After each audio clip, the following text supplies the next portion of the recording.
as a little tag on to the earlier comment, if I had one wish, I would so love to meet aliens to hear their music, because I can't fathom what it would sound like, but I bet it doesn't strike me as crazy that it would not necessarily be super, super, super different from ours, because acoustical physics are still acoustical physics. Like, the octave is still the octave no matter where you are in the universe.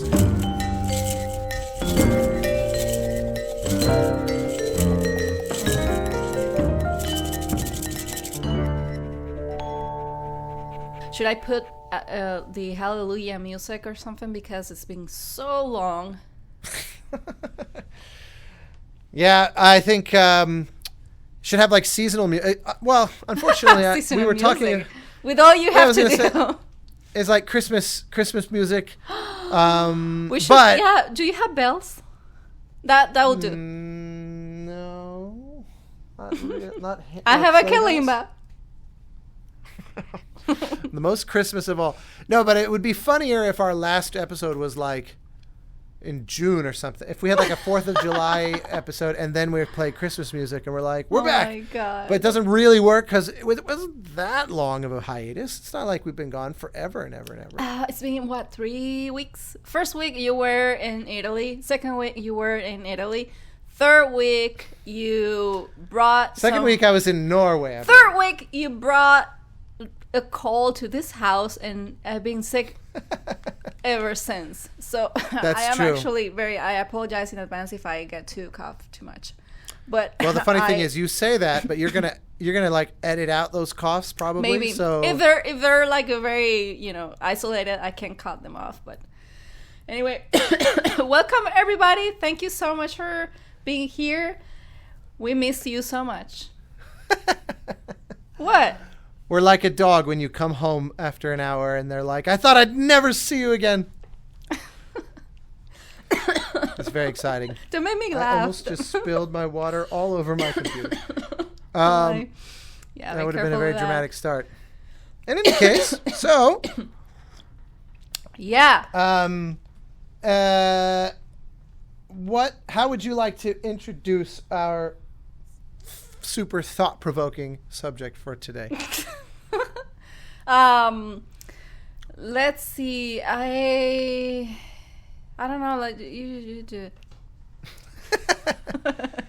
Well, it feels very modestly self-serving, since we are in the middle of no wonder why you asked. We're in the middle of awards season or whatever, and as a bit of excitement attached to that, my Score to Aliens Fire team is currently on the ballot. Yay! But funny enough, in our little private shared document where we brainstorm ideas for subjects of the show, the idea of an earnest conversation around aliens, which wasn't really meant as aliens like trademark, brought to you by James Cameron or Ridley Scott or David Fincher, but just the idea of life out in the universe. I personally find this a profoundly inspiring subject. I've written a lot of music in my life that is to varying degrees about our place in the universe and whether or not we're alone. And I just, in all earnestness, find it deeply interesting. And obviously there's also quite a lot of great art that's been made about that. So I just kind of was like, I know, aliens. Yeah, let's do it. Deep in your heart that somewhere in space there's a giant jellyfish floating around. In my heart. Yes, yeah. That's kind of like Russell's teapot. You can't prove that there isn't a jellyfish floating out in space. I actually, it's funny that you say that, because it makes me think of the crystalline entity from an episode of Star Trek Next Generation, which was one of the coolest. I was totally thinking about this other show that you keep pushing me to watch. What show? Oh, do you mean The Expanse? Yes. I forgot. I gave forgot up on trying to make you watch that show. But they do have a giant told you jellyfish. all- I think so. So I was Yes, thinking. you're I right. was sort of thinking That's about. so funny. I was hoping you laughed at my That's comment. a spoiler. I mean, how? That's pretty old. I don't think it's. Well, it's like a season 2 spoiler. God, that show is good. I should rewatch that show. Oh my. Man, so one of the best sci-fis ever made. And actually, the whole proto-molecule thing is a great example of what I was going to say with the crystalline entity of just, I think that it is interesting how most science fiction that has wondered about the idea of aliens has had surprisingly narrow imagination, because I suspect that, in the hopeful inevitability of humans encountering life from somewhere out in the universe, it will be so unfathomably different from us that no sci-fi will have ever come close to it. In fact, there's always the chance that we would find life and not even recognize that it's alive. Like it might be a different definition entirely for life. And that is also an interesting idea. In the same way that, like, viruses, for example, don't technically qualify as alive, even though they behave in a way that's very similar to that. It could be that extraterrestrial life that we encounter is a lot closer to a virus than, a little green man, as it were. But that's why I like, so the protomolecule in The Expanse, which is like something that sort of attaches to other life forms. But the crystalline entity in Star Trek was one of the best ever, which was like this sort of thinking crystal that moves through space. That episode was awesome because it was all about this woman who was hell-bent on killing it, and how they were like, we shouldn't kill a life form that we don't even understand. And it led to like this whole ethical thing. And it's one of the few Star Trek episodes that's actually quite like dark and depressing. And but the idea that like just a life form that doesn't look like someone, it doesn't look like people. Mm-hmm. So much sci-fi is, let's just throw makeup and prosthetics on a very clearly human actor. And as much as Star Trek is sort of beloved sci-fi, that's 99% of the aliens on Star Trek, or Star Wars is the same, where they're like, no, it's fine, it's cool. But like Jabba the Hutt is a more interesting alien for that reason than like most of the other aliens on Star Trek or on Star Wars, because he's at least, even though he has a very human face and arms, at least a giant slug is more interesting and more unique than. Oh, for sure. Or a big cloud of gas, as we can see in Rick and Morty. Yeah, see, that's also a good one. Like it's like, and that's the kind of thing where imagine encountering that. Imagine if it had no ability to talk, where we wouldn't necessarily see it as alive. Of course, that then raises the question of, are there things on Earth that are alive that we assume are not?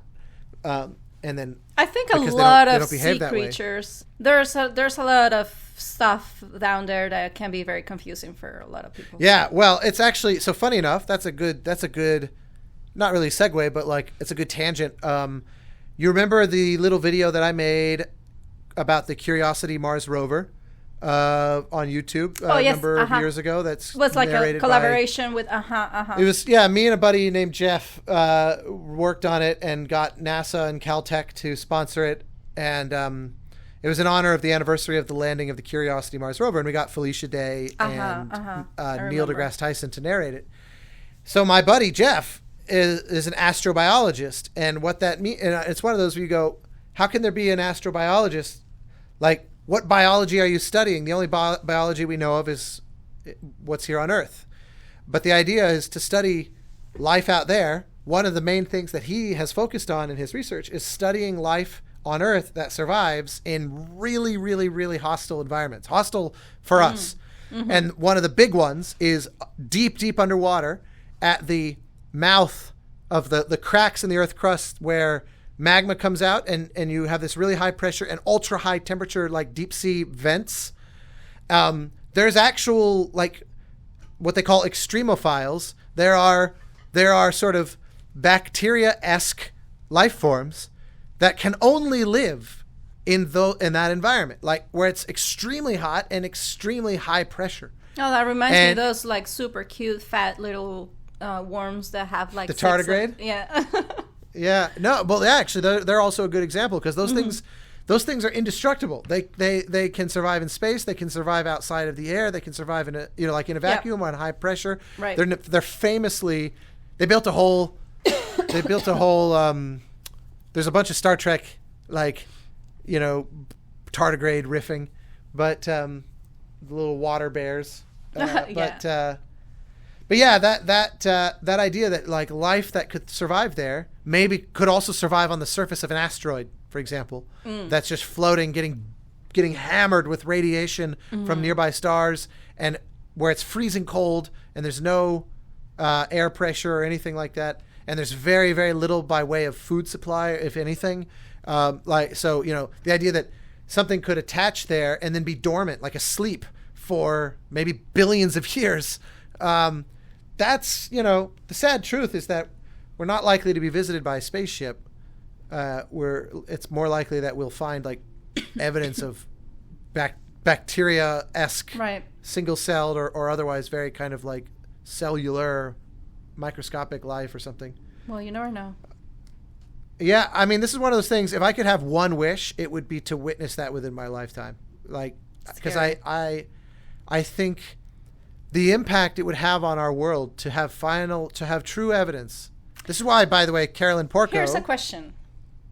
Well, you can finish your thought.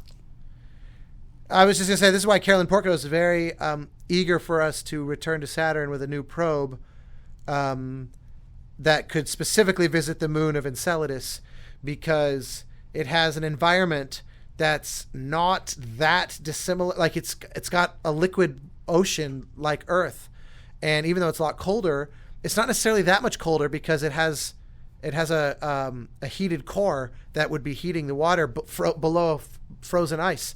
And so if we went to Enceladus, and we already know there's organic molecules there because her probe Cassini took photos showing it. So we know the ingredients are there, and her whole thing is if we could prove that life formed twice in our solar system, in the same solar system, knowing how many hundreds of billions of them there are, if it formed twice in one spot, then it probably is everywhere. It's probably the universe full of life. We just can't see it because it's too far away.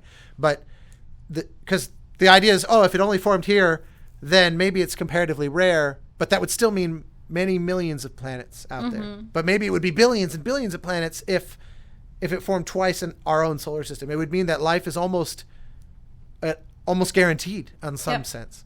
Anyway, what was going to be your question? What were you saying? I was going to ask if you get the opportunity to meet a life from out there, but the result of that is to lose everything you know, just like completely delete all your memories, will you want to still meet this creature? I thought you were going to say if the only way to meet them would be to like take a one-way trip and visit their planet or something. But I could never come back. They come here. They come to you. You get to see them. They're like developed. They're like creatures that can communicate with you. But after that meeting, whatever, you just lose everything you know and all of your memories, and you just reset as a person. Very interesting. Obviously this question goes for everybody who's listening. I would like to know what like and subscribe. Leave your comments. I don't know. Honestly, that's a really interesting question because it would seem to defeat the purpose of the excitement of meeting them if I can't reflect on the experience. Like, a variation on that I've thought about before is if like a genie told me you're gonna die in a week. Here's the thing. What if you actually get to reflect? But let's just put it like this. They come to you, they talk to you, they take your memories with them. Your memories stay with them, and then you just go with them. But your body's still here, and it resets. It's like a puppet.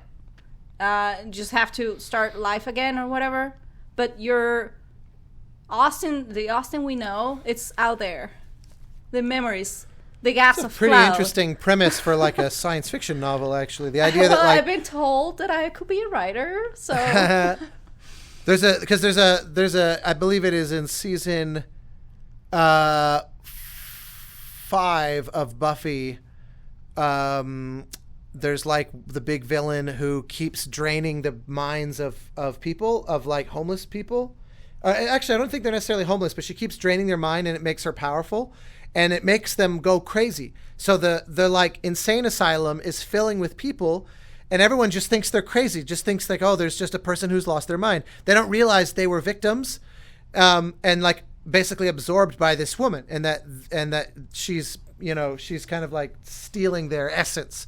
And it made me think, like, this is kind of an interesting twist on that over time, there could be like a whole second Earth, like, but no one here would know it exists. But if they've harvested like thousands and thousands of people gradually, none of whom know it happened, but they all are aware somewhere else. I feel like there's an interesting premise there for, it feels very like Us, you know, from Jordan Peele. But in any case, I don't know. I definitely say no. I prefer to just stay here and be with my dog and just, you know, die old. Yeah, I mean, if they were to say the copy of you, which you will not ever have that consciousness, so you won't, it may as well be a different person, but it will be a person built from your memories.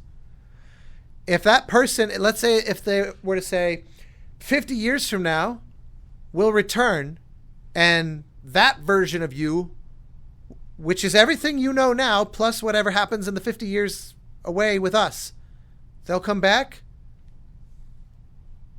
That's tempting. You're crazy. Yeah, because I wouldn't necessarily have a bad life in my rebooted form. Like, there's no guarantee that I'd have a bad life. I'd just be starting over. But meanwhile, there's a version of me that could come back. So it's like it's like I'm helping out a friend. You know what I mean? Oh my! And plus, also narcissistically, you'd be the human being who comes as an ambassador from an alien life. You'd be the most important human in all of human history. You'd be literally the emissary for another civilization. You can't guarantee that. You can just come back and say that stuff, and nobody's gonna believe you. Well, I'm operating under the assumption that they would basically come in a spaceship or whatever and say, by the way, here's Austin, who's been living with us for 50 years, who we took 50 years ago. Like, they would have to make some kind of offer like that. No, I think they're more sneaky than that. If it's one of those where it wouldn't even satisfy my own curiosity. Like, let's go back to your original premise. Just like, they are going to erase your memory. Never mind we'll take a copy of you, blah, blah, blah. But just like, you can see what's out there. But then it's going to be taken away and you're going to lose all your memories. If the added premise was, I'm going to die in a week and this is like my final act in life, then I would do the deal for sure. That would be interesting, yes. Yeah, I guess. Like, I've often thought that my ideal way to die is to get blasted off into the universe. That means you have to decide now. Like, you leave everything you're doing right now. You don't get to say goodbye. Just leave. If I know I'm going to be dead in a few... Well, okay, so here's an interesting question then. I think because you're right. I mean, I that is a very selfish thing. If I were to just disappear and nobody were to know what happened to me, obviously that's kind of like suicide, where you're depriving people of the chance to say goodbye. It's one of the more selfish aspects of suicide. Not to say that anybody that has turned suicidal is, you know, in a place to even process the selfishness. That's the last of their worries. But it is nonetheless a thing that just as a fact, it deprives people of the chance to say goodbye. This is kind of akin to that. So if I could say goodbye, then I would do it. Or even if they had to say goodbye for me, essentially. If they were to basically like, we'll tell them what you chose. It's an interesting question. It's not at all what I was... Is there a version of this? You were like, absolutely not. Is there a version that you would say yes to? Is there some like convoluted version of the scenario that... Probably the only thing that could convince me is that basically a vacation. They take me around. I know things, and I come back, and I get to tell what happened, and yeah, I get to take photos and stuff. You know, just for the sake of credibility. Interesting. I don't think I can picture, pivoting off of that, but still on you. I don't think I can think of a painting of yours that is explicitly trying to imagine like life, other life. You've done lots of fantastical paintings that kind of are like more mythological. And you've certainly done, for lack of a better way to put it, space paintings. Yeah. Like that feel almost like a landscape in space, you know? But I don't know that I can picture you trying to imagine like an actual creature that would live in a different environment. Have you ever painted that and I'm just drawing a blank? Because you have a strong imagination, and you also like. I have, but I don't think you've seen it. Is it because it's super old? Yeah, it's super old stuff. Yeah. Well, so then that's your challenge. So for listeners, go on social media to her. No, various it's not channels. public. It's not public. No. That's not what I'm saying. I'm saying for our listeners, everyone needs to go onto your Instagram and your Twitter and wherever else, and tweet at you and pressure you to make these paintings. Oh my God! I was thinking, don't do that. No, I want you to feel encouraged to explore. Yeah, actually, I've been thinking about a lot of, when we defined the topic of today, that is aliens. I started thinking about H.R. Giger, and that is probably one of the most influential artists ever. And if I get to do something, it will be probably inspired by his. He definitely has a specific kind of take, you know, the most perfect predator, as they say, was what he helped design. There's a hotel that's all built around his aesthetic. I always thought would be cool to stay at. A hotel. I know there are like a bar in Japan and also in, can't remember, Switzerland. But and the bar is also like a museum. But also his work, you can find his work in museums all around the world. Oh, yeah, for sure. Yeah, what an unbelievable stroke of genius it was to bring him in on Ridley Scott's part to do the creature design. Like, talk about the right guy for the job. I mean, it is unbelievable. Yeah. And what I love is that it's broad enough. You saying that actually reminds me that, and I didn't know this, like every time we see that alien, we know that was him. But he wasn't credited in Aliens. Let me just check it. What was the movie? The original? Resurrection. I mean, but honestly, that, like, no one cares about that movie. Yeah, that's what I heard. It's supposedly to be about. I just don't know. It's everything mixed. You never in my saw that head. one? All of us are mixed. I don't remember. We should do a screening of the whole franchise. Yeah, I wouldn't mind. Everyone always craps on the third one, but I think it's not as bad as people say. But the fourth one, I remember I saw it in the theater with my dad, and remember being like, Wow, yeah, no. All the Winona Ryder and Ron Perlman couldn't save it. Fox, for some reason, they just didn't put him on the credits, even though he was basically the inventor of that design. Only on that one, though. He wrote an angry letter to Fox. And I have the note here and how that letter ends. It says, in quotes, "As for those responsible for this conspiracy, all I can wish them is an alien breathing inside their chests."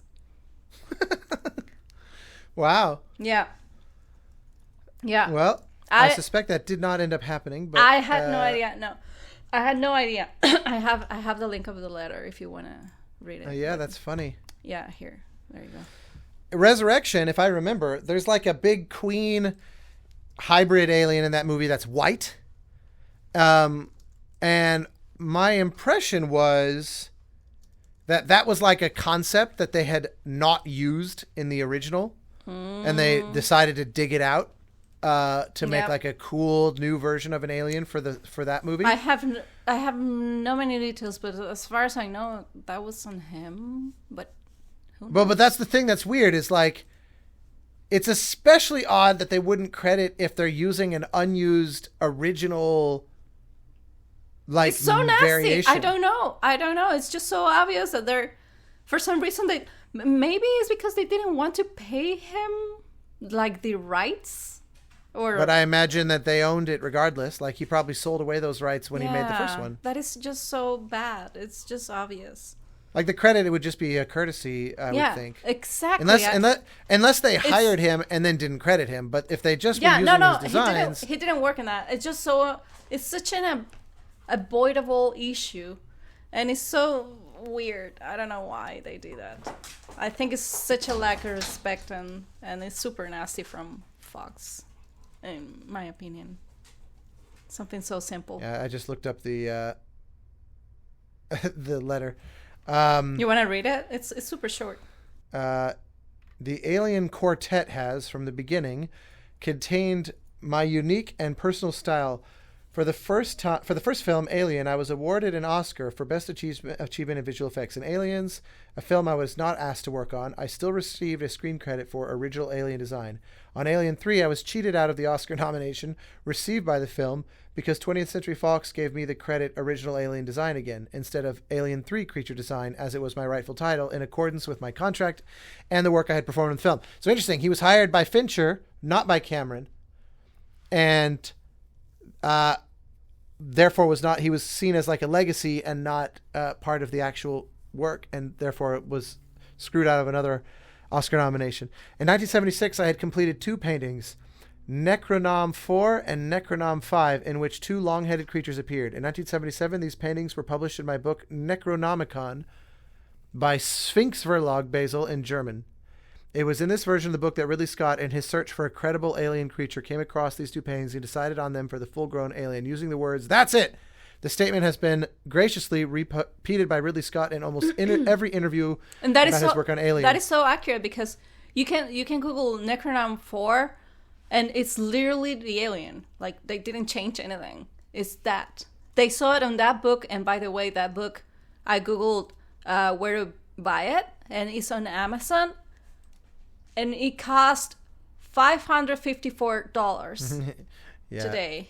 Pretty out of print. Yeah.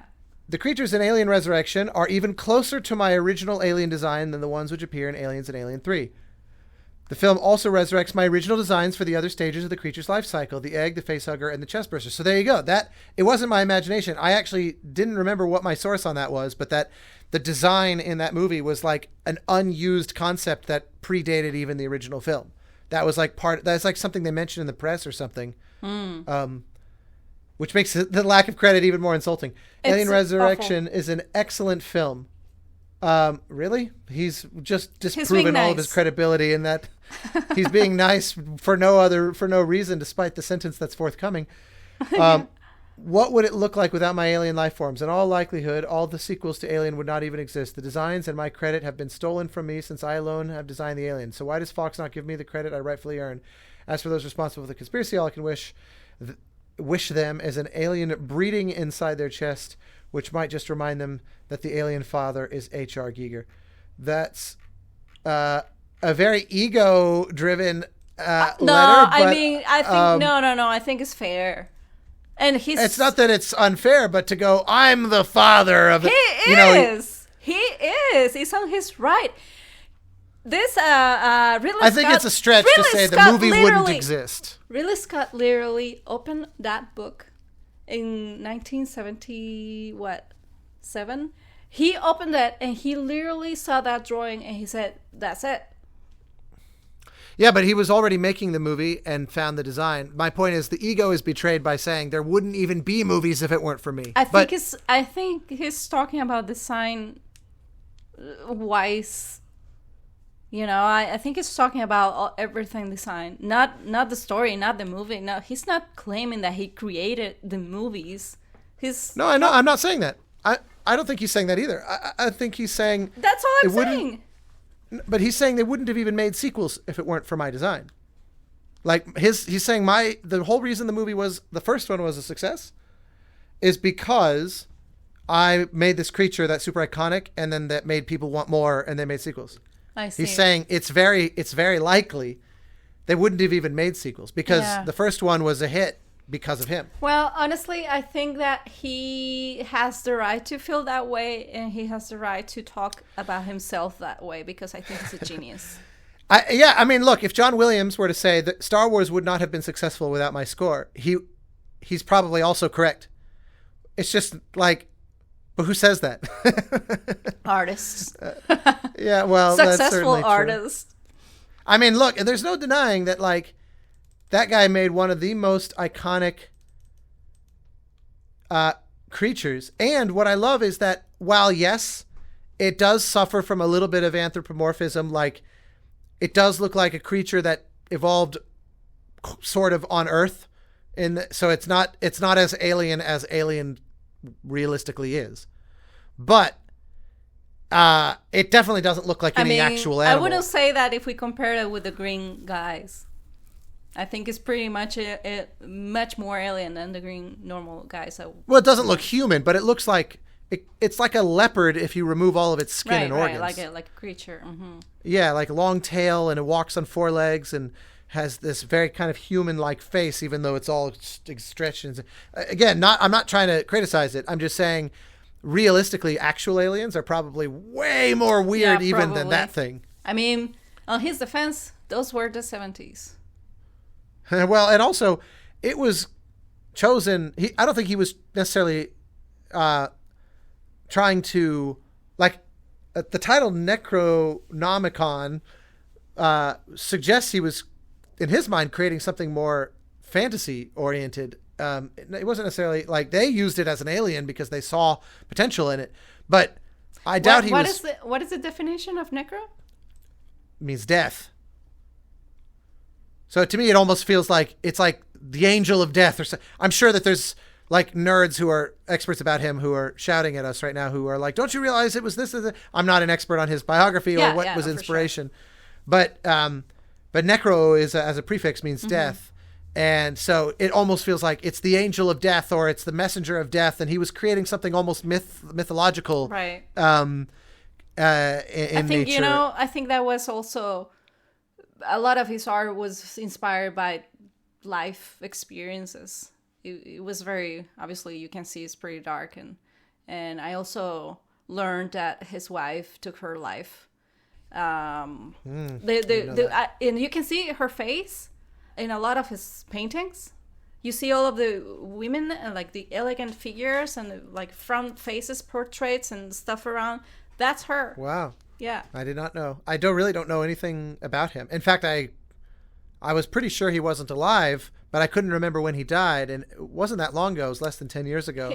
He died in 2014. Yeah, I just saw that, but I couldn't remember because I'm really, as influential as he is and as instantly recognizable, and as much as I admire him, I really don't know anything about him. But so there's your challenge. I want to see a Bermudez conception. What? How about this? You think about like Jupiter or Saturn, a planet that has no surface. So imagine the kind of life that evolves in the clouds. And you will have 1 week, and I will check the results next Wednesday. Who are you? I am El Professor. Yeah. Well, only if you get me a $554 book with Giger art. I can't relate. Probably. Yeah, it's a. I don't know who have that, but Jesus, that's a piece of collection. You would think, you would think that something like that would never go out of print because. I know. He's so popular. He's so eternally popular. I know. It's crazy. Especially because the world, as evidenced by Fireteam, the world keeps making new alien stuff, so his designs get continuously seen by new eyes. Like there's probably people that played Fireteam that never saw any of the movies before, and like only were vaguely aware of those creatures, you know? Right. As a side note, one of the things that was cool about that game was that they were allowed to invent their own xenomorphs. Like they had the permission from Fox to create their own versions. And what I love about his design and the artistry of it is that it's not so specific that you basically just have to like take what he did and stick wings on it or something. It feels like it's a category more than something super specific and literal. It's like you can imagine a family of xenomorph types that all feel very aligned with his vision because it was general enough. You get what I'm saying? Like, yeah. Like, it's like if I write a piece of orchestral music and I'm the first person to ever use an orchestra, other people could imagine using the orchestra without having to necessarily rip off my exact writing because it's like a category that's been created. How was that conceived? It was like a team, or it was a person starting to make like a list, like a checklist of whatever. Like Cold Iron? Yeah. Oh, I actually don't know the answer to that. They had already done all that by the time they hired me. I met the team when I very first was hired, and they showed me around the office up north of here. And I saw like the concept paintings and things like that, which were all super awesome. And I remember Matt, the creative director, saying, here's some of our unique, like we have like a spitter one, and we have one that explodes, and like so he was showing me the variations that they had designed. But I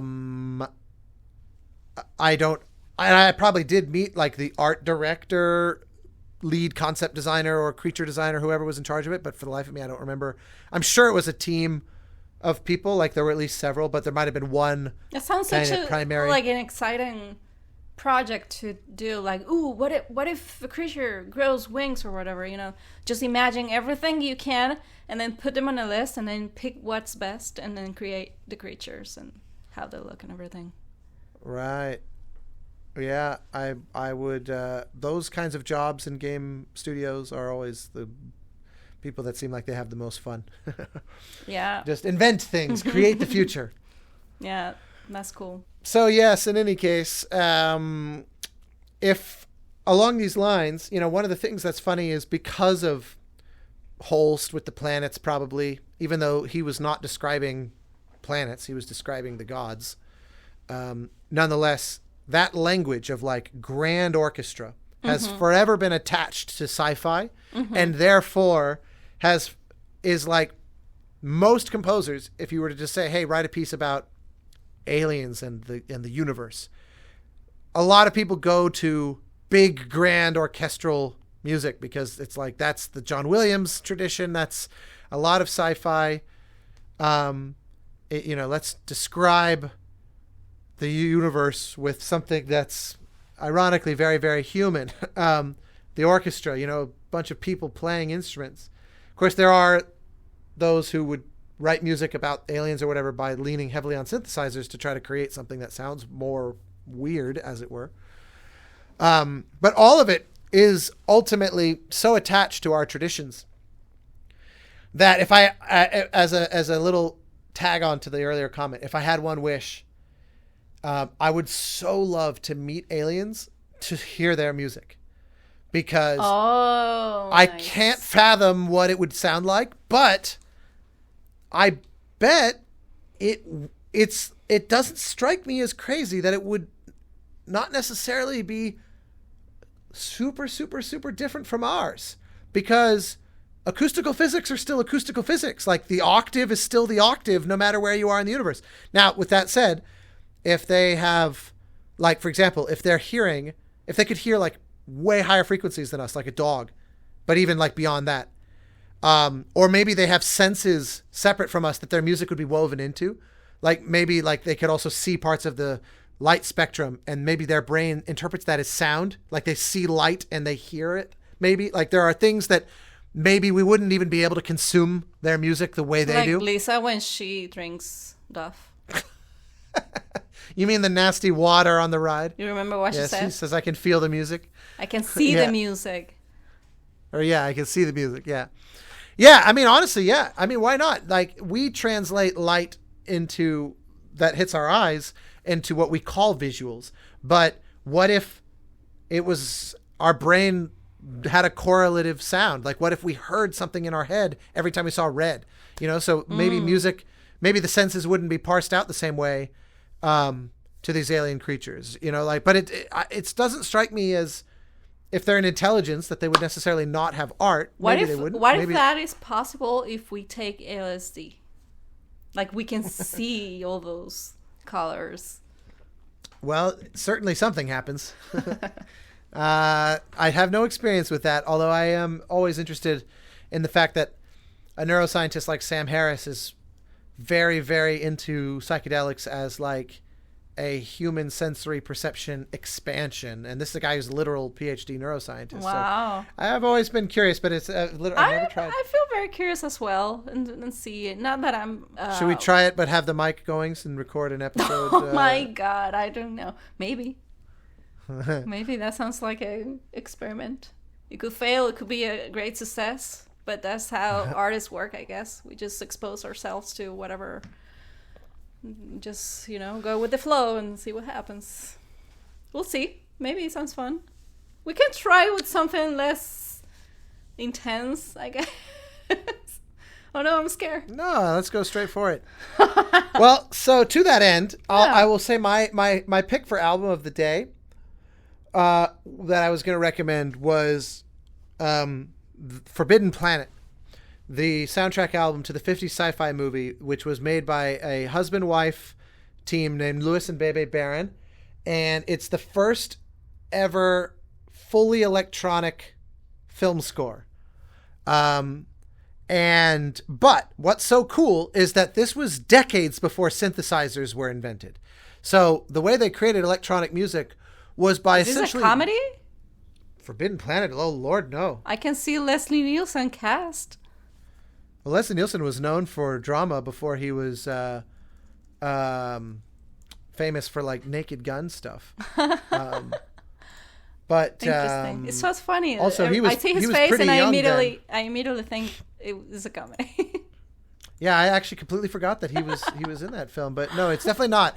It's a sci-fi where the premise is astronauts land on a planet that has an alien civilization, kind of like ancient Rome, where there's all these buildings and like ruins, but all the aliens are gone.